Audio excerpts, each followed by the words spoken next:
guys! Welcome back to my YouTube channel. For today's vlog, itutur ko kayo ngayon dito sa isang park dito sa Singapore, ang Bishan Park. Ayan, mga ano parang siguro pang third times ko lang din siyang pumunta dito. Ang kinagandahan dito sa park na to is hindi siya crowded, tapos napaka fresh air. Syempre nature lover tayo guys. So ayan, ang disadvantage naman malayo sa yung sa bilihan ng mga drinks ganyan. So may baon lang kaming tubig at nagbaon din kami ng mga kanya-kanya naming food. So ang friend ko nagluto siya ng macaroni, tapos ako fruit salad. So ayan, puro matatamis ngayon guys yung aming kakainin for today's video. So tayo magagala-gala ngayon dito kung tingnan natin kung ano yung mga nakapaligid dito sa park na to. So ito guys yung yung tawag dito fish pond or lawa or lake. Hindi ko alam, basta kayo na lang ang bahalang mag-adjust kung anong pangalan. Ayan, may nakita akong turtle na lumalangoy. Ayan siya guys, oh. Ayan, i-focus natin siya. Ayan, oh. Kaya lang ang dumi ng kanyang ang dumi ng kanyang shell. Ayan yun isa. Wow.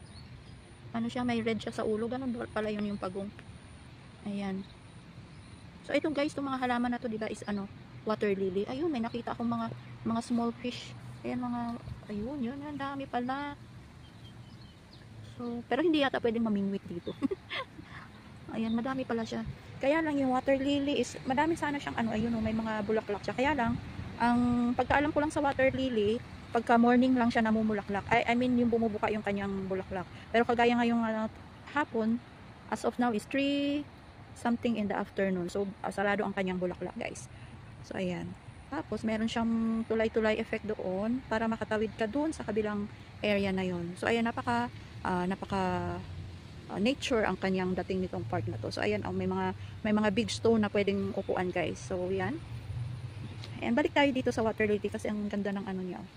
Ang ganda ng tawag dito, pagkalapat ng kanyang mga dahon sa tubig. So, ayan, guys. Malayo lang kasi sa mga bilihan ng mga tawag dito kung mga pagkain. Kung talagang gusto niyo pumunta dito sa lugar na to, is magdala na kayo ng yung sarili niyong food. So dito naman pala meron din dito na ayan. Mas madami ang water lily dito, guys. Ayan. Ayan, ang dami ng water lily. Ayan, puro siya water lily, guys. Guys, nagpahinga yung pagong sa napagod na siya mag-swimming. Ayan. Pagong nalabas ang ulo. Yung isa ayun, nakadapa na lang siya doon sa bato. Nagsa-sunbathing naman sila. Ay, ganun siguro pag sila nagsawa na ng swimming. Ayan. Nag-sunbathing na lang, kawawa naman. Ayan, oh. Ayan, kawawa si Pagong nag-sunbathing. Babad na siya sa tubig.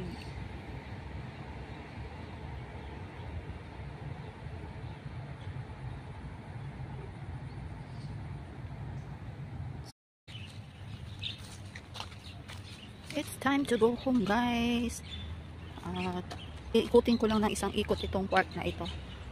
Dito naman ako sa may bandang looban. Kanina doon sa may fish pond, turtle pond, o ewan ko kung ano. Sari-saring mga kung anik-anik yung naandun sa pond. So, ayan. Meron siyang mga pa-bridge dyan para makatawid doon sa So, parang free kang dito, mag-bicycle, mag-jogging. Speaking of the jogging, ayan, oh. May ilog-ilog siya dyan pala.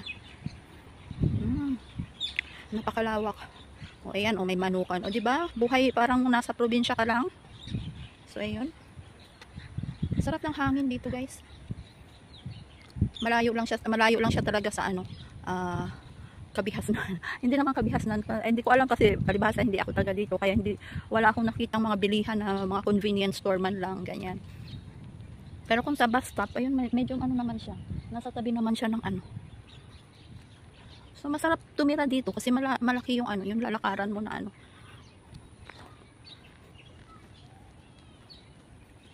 Pwede kang mag-walking.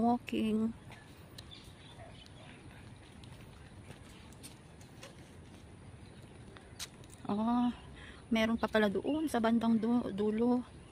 Marami pa ding nagagathering doon. Ayun.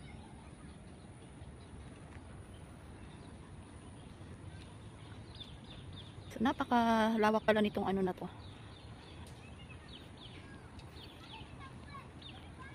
Masarap maglakad-lakad guys dito pag meron kang ano, meron kang ka-HH WW. So ayan lang guys. Ayan, ganda ng view niya. Oh, 'di ba? Napaka-greeny at napakalinis. Ayun, may ilog-ilog sila doon, oh. Ayan, oh, parang may nangunguha ng, ayan. Hindi ko alam kung ano kinukuha nila kasi malayo. So, ayan. Balik na ako guys, baka hindi na ako makabalik. Hindi ko na alam mamaya ang pag-uwi. So ayan. So ito na muna guys ang aking ma-share sa inyong video for today, kasi wala naman masyadong magandang attraction dito kundi yung kanilang park lang na napaka very nature. So mahilig naman tayo sa nature, kaya ayan, okay lang yan, ano naman tayong fresh air. So ayan na nga.